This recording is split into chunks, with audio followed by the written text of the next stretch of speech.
Bhavnagar કોકારોડ police station સમક્ષ નોંધાયેલ POCSO act અન્વયના ગુનાના કામના આરોપીને 20 વર્ષની સખ્ત કેદની સજા ફટકારતી કોર્ટ 5 વર્ષ પહેલા કોકારોડ પોલીસ સ્ટેશનમાં નોંધાયેલ દુષ્કર્મની કલમ પોસ્કો અંગેના ગુનામાં ગોળીબાર હનુમાનજી મંદિરની બાજુમાં શાંતિનાથ એપાર્ટમેન્ટ રૂમ નંબર 138માં રહેતા ભોગ બનનારના કૌટુંબિક મામા અંકિતભાઈ દીપકભાઈ દોશી દ્વારા ભોગ બનનાર યુવતીના માતા પિતાને મારી નાખવાની ધમકી આપી અને અનેક વખત દુષ્કર્મ આચરેલ જે અંગેની ફરિયાદ 5 વર્ષ પહેલા કોકારોડ પોલીસ મથકમાં નોંધાયેલી હતી,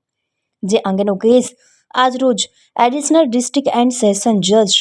એમ.બી. રાજકોટની કોર્ટમાં ચાલી જતા આરોપીને 20 વર્ષની સખ્ત કેદની સજા અને 50,000નો દંડ ફટકાર્યો હતો, તેમજ ભોગ બનનારને રૂપિયા 6 લાખ વળતર પેટે ચૂકવવાનો હુકમ કર્યો હતો.